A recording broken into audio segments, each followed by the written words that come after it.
Hello, tarot lovers. This is Mervat from the Egyptian Mystic. Welcome back to my channel and join me today in this very special video, which I'm so excited about. I want to introduce you to the pantheon of the Egyptian gods and goddesses. Actually, they were not called gods and goddesses, they were called Neterus, and these are the divine aspects of nature. And from the word Neteru, it became nature in English. And I chose this particular deck, the Osei Egyptian Oracle cards by Elizabeth Jensen, because I found it the best way to introduce you to the gods and goddesses, and it was very simple and easy and straightforward. These cards have these beautiful backs, and I etched it in beige. And what I did not like actually about the cards is that they were put in order alphabetically, and which I found will be very confusing to you. So I rearranged the cards in this way so that I could go with you to the journey and meet these Neterus in a very easy way, so that you could know the concept of the Egyptian mythology. I will start with this card, which was number 30, but for me it's number 1. This is the card that represents the god Ra. He is the sun god and the ancient sun god, and he represents the life force energy and the prana. So this is the sun god Ra, and then this card is Amun Ra. Amun is the personification of the sun god Ra. He embodies the energy of the sun god in the physical realm, and he is the king of the gods. And then I will show you these two cards, which represent the god Geb and Nut. Geb is the earth god, and he is always represented lying on the ground in this way. And this is the goddess Nut. She's the night sky goddess. She represents the night sky and the vault of the stars. And as you see, she's always depicted on the walls of the temples, arched in this way on her force, representing the 4 directions. And they represent together the sacred union, and they are the parents of the gods. So the Geb and Nut had these 4 children, who are Isis, Usei, which is called by the Greeks Isis, and Osiris, Nephthys, and Set. Usei is the magic, the god of magic, the goddess of magic. She is the goddess of the 10,000 names, and she was married to Osiris, who was the pharaoh of Egypt, and they ruled Egypt and were loved very much by the gods and the people. And but he was murdered by his brother Set, who was jealous of him, and he had his body scattered all over Egypt. So Usei went for to recover his body for like 12 years, until she got all the body, and she wrapped it in white sheets, and he became the first mummy, and then became the first mummy. She is the sorceress. She is the magic, represents magic and love. This is his jealous brother, the god Seth. He is the god of chaos. He represents the darker aspects of the human nature, and he was sometimes depicted like an animal of unknown origin. But in many cases, alchemists and priestesses did not like to represent him, because they didn't want to his energy to be around them.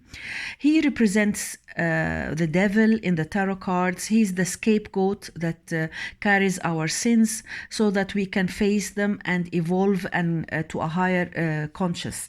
This is Nephthys, the goddess Nephthys. She's the twin sister of Usei. And she was married to Seth but couldn't be able to conceive. But so she disguised herself as Isis, and to have her son, to have her baby from Osiris. But because she felt so guilty, she abandoned her child in the desert, and he was rescued by her sister Usay, and he became her defendant. He's the god Anubis, but we'll talk about him later. And then we have here also this goddess Nekhbet. She's the vulture goddess. She represents the godmother figure of the gods. And here, when we talk about these three cards, these represent the triple goddess energy. The maiden is the Nephthys. She's the high priestess. She's intuition. And the woman, Usay, she represents love and womanhood. And Nekhbet is the crone, the wise woman energy. So these are the gods, the sons and daughters of Geb and Nut. And then we have here Horus. He is the son of Isis and Osiris. He is the hawk-headed god, and he represents victory because he fought long battles with his uncle Seth to recover his kingdom, and he became the pharaoh of Egypt. And he was married to this goddess Hathor. She represents fertility, abundance. She's the cow-headed goddess.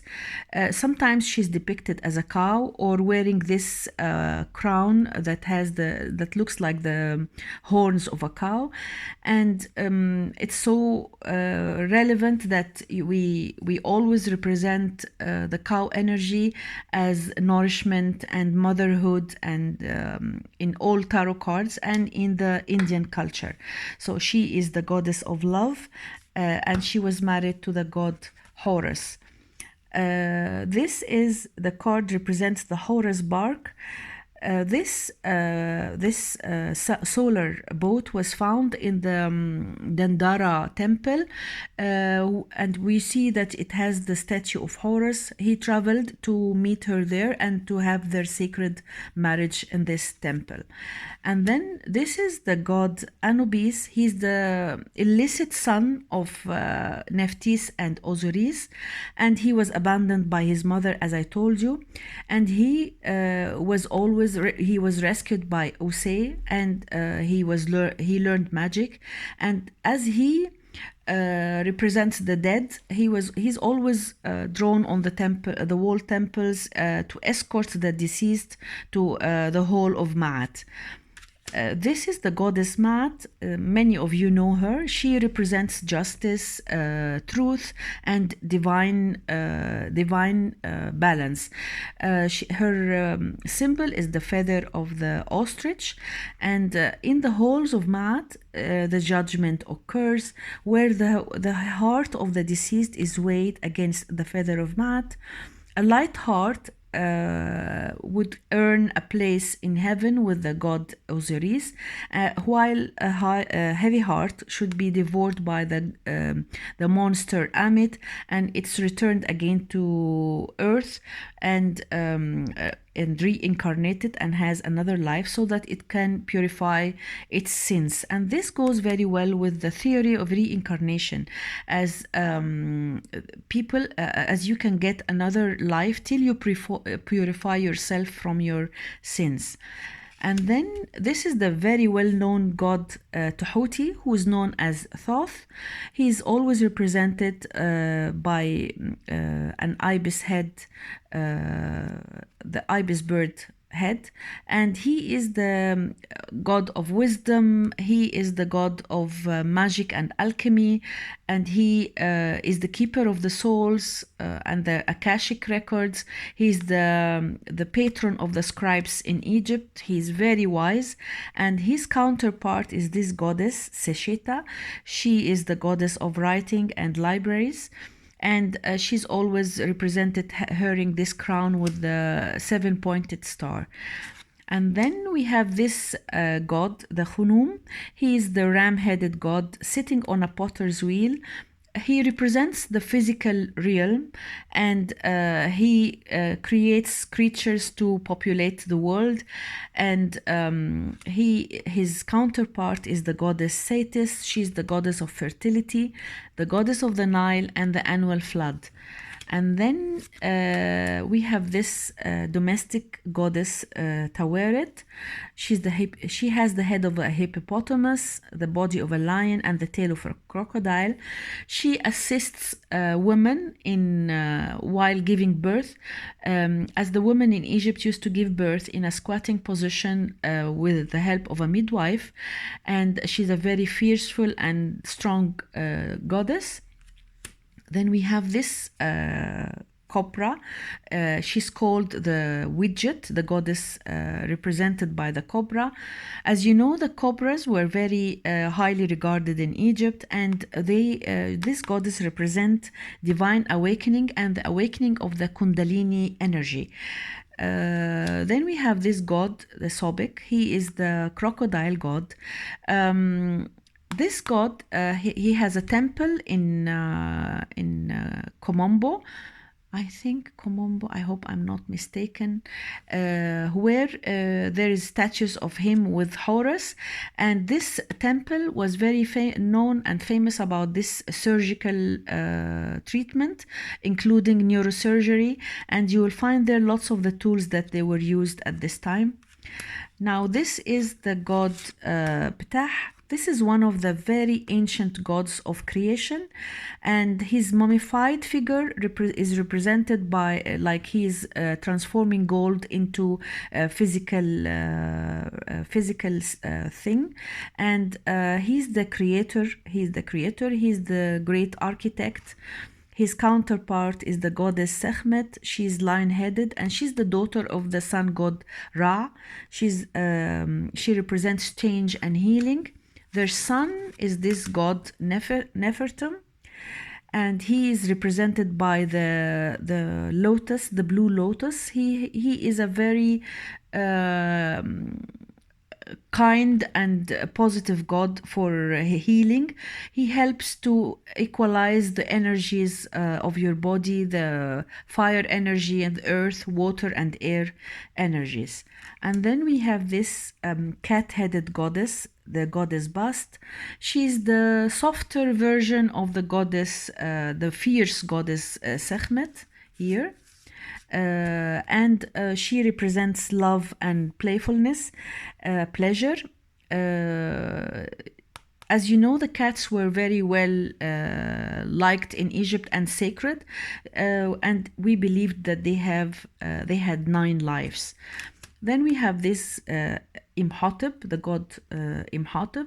He is the great physician, and his temple, the Saqqara temple, was always a place to visit to do for healing, and it's a very famous place.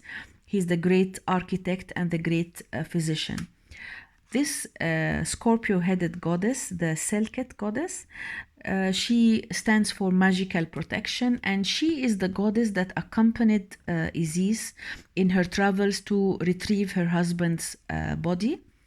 And then we have this god Min. He's a pre-dynastic god. He is the god of vegetation and thunder, and he represents the masculinity and the sexual energy of the man. Here we have these 4 gods. These are they are canopic jars that hold and keep guard the deceased organs. They are called the sons of Horus, or the Horus disciples. This one is Domotef. He has the head of Anubis, and he guards the stomach organ of the deceased. And then here, Hapi is the baboon-headed god, and he guards the lungs of the deceased. This is Kebsenov, is the he has the head of Horus, the hawk-headed god, and in this canopic jar, he guards the intentions of the deceased is kept. And this is Imset, has the face of a man. It guards the liver of the deceased. And these canopic jars, these 4 canopic jars, are always there buried with the mummy, and they have the organs of the deceased. Then we have these Uchuptis. These are small clay figurines of the deceased, and they are buried with the mummy after the burial ceremonies. And it was believed that they had a life of their own to help and assist the mummy. And the richer you are, the more of these figurines that you have in. They had in their tombs, and like some of the pharaohs had like 1,000 of these statues. And then these 4 cards. This card represents the Giza Plateau. It's a sacred place where the pyramids are. Of course, everyone knows what is the importance of these pyramids. They are like more than 5,000 years old, and it's a place of illumination, and it's a sacred place. This card represents the Sphinx. It's a lion. It has the body of a lion and the face of a woman, and this statue guards the pyramids, and there are lots of underground channels between these buildings. And then this card represents the Great Pyramids. This is a place of mystery, of course, the Great Pyramid. There are 2 chambers inside, the Queen Chamber and the King's Chamber.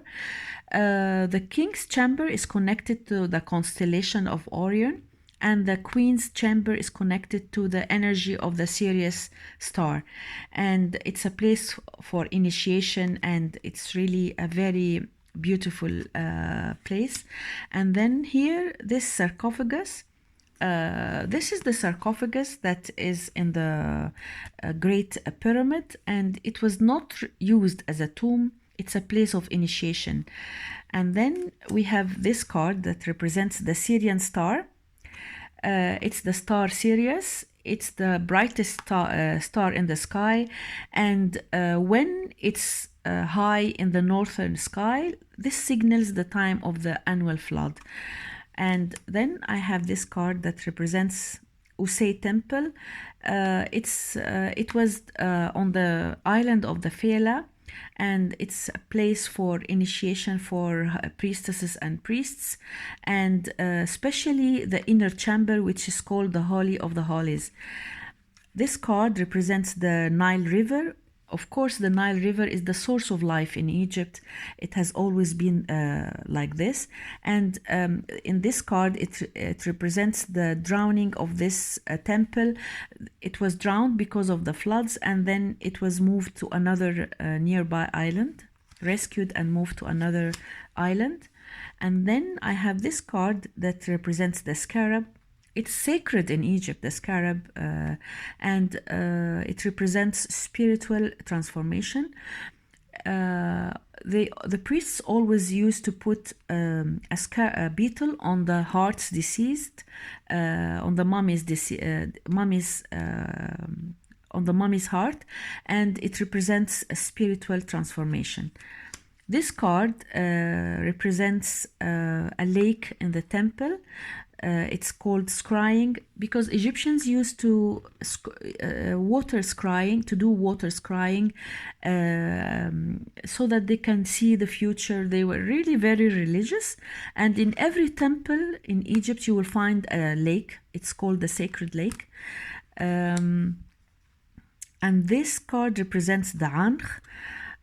This symbol represents spirituality and energy, and you will find most of the pharaohs and the gods carrying this symbol, and it's used as an amulet for the Egyptians up till now. And this card represents the blue lotus. the energy, the lotus was highly liked in Egypt, and especially the blue lotus, and they were always you will find them in the lakes in the temples. These were the cards that I had that of this oracle. I hope you had some idea about the Egyptian mythology. I hope you liked my video, and of course I'll be very happy to answer any of your questions. And if you like the video, please give it a thumbs up, share, and subscribe to my channel. Hit the notification button so that you can see more of my videos. And in my next video I'm going to show you another deck, which is the Journey into Egypt Tarot, and we will talk more about the Egyptian mythology and the gods and goddesses. Thank you so much for watching, and bye.